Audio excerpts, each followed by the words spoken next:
Sura, the grandfather of Sri Krishna, had a daughter, Pritha, who was noted for her beauty and virtues. Sura's cousin, Kunti Bhoja, was childless. Hence, Sura gave his daughter, Pritha, in adoption to him. From that time, she was known by the name of Kunti, after her adoptive father. When Kunti was a little girl, the sage Durvasa stayed for a time as a guest in her father's house, and she served the sage for a year with all care, patience, and devotion. He was so pleased with her that he gave her a divine mantra.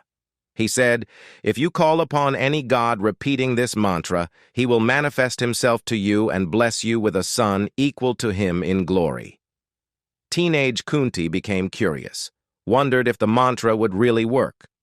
As the sun rose one morning, she initiated the mantra and called the sun god Surya. The sun god Surya appeared in front of her with all his glory. Kunti was frightened and told Surya that she is an unwedded girl dependent on his father and is not fit for motherhood and do not desire it. She further said that she only wanted to test the power of the boon granted by the sage Durvasa, but the sun god could not return because the power of the mantra.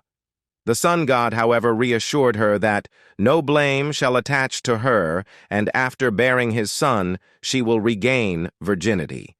Kunti was conceived by the grace of the sun, the giver of light and life to all the world.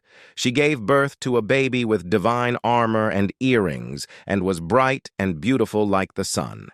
Hence the name Karna. Surya also told Kunti that Karna cannot be killed as long as he has this divine armor. Surya blessed the child and returned. After the birth of the child, Kunti once again became a virgin as a result of the boon granted by the sun. To hide her fault, she placed the child in a basket and set it afloat in the river. The basket floats on and reaches the Ganges River and on it into the kingdom of Anga. The basket was found by a charioteer named Adhiratha Nandana. He and his wife Radha takes the baby Karna and adopts him right away and name him Vasusena. They love him and raise him just like their own son. As a teenager, Karna was never interested in his traditional occupation of being a charioteer like his father Adhiratha. He had always been more interested in the art of warfare. One day, he mustered enough courage to approach Dronakarya, the guru of the Kuru princes, and requested him to take him as a student and teach him as well. Drona refused to do so, citing the fact that Karna was not a kshatriya and that he only taught kshatriyas, who were the only caste of people who deserved to learn warfare. Karna faced rejections everywhere because he was a suryaputra. It was then that he decided that he would approach the great warrior sage Parasurama, who had taught Drona himself, and request him to take him as a student. Lord Parasurama informs Karna that he has taken a vow to only teach Brahmanas. Faced with the fear of rejection due to his birth, Karna represented himself as a Brahmana and requested Parasurama to take him as his disciple. Parasurama accepted Karna as a disciple and trained him in the various methods of warfare. As a result of his dedication, hard work, and commitment to learning, Karna quickly learnt all that his guru had to teach him, and in a short time he had reached such proficiency that his guru declared him to be his equal in the art of warfare and archery.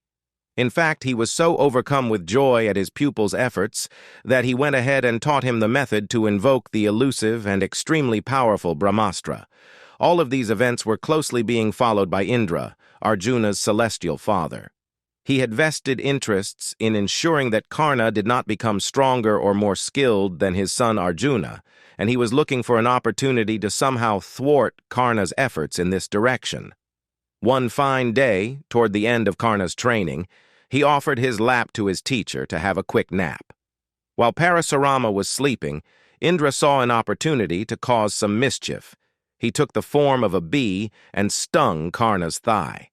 Despite the pain caused by this sting, Karna did not want to disturb Parasurama's sleep, and therefore quietly bore the pain without moving an inch. Not to be outdone, Indra, as the bee stung and bored deeper into Karna's thigh, causing him to bleed. Even then, Karna did not move or even make a sound. When Parasurama awoke and saw the blood oozing out of Karna's thigh, he was immediately overcome with his infamous rage.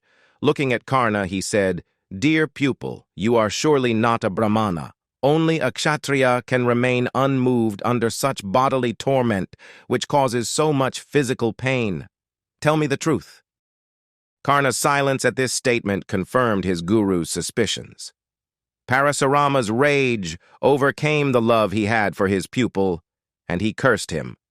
"Since you have deceived your guru, the Brahmastra that you learnt shall fail you at the moment you require it the most. Your brain will waste away, and you will not be able to invoke the most powerful and potent of all astras when the hour comes." When Karna told the truth about him being a charioteer's son and not a kshatriya, Parasurama's anger subsided a little. However, since his curse was irrevocable, he gifted Karna with a celestial weapon called the Bhargavastra and his own bow, Vijaya, for being a diligent student. It is said that Karna could not be defeated as long he has the bow Vijaya in his hands.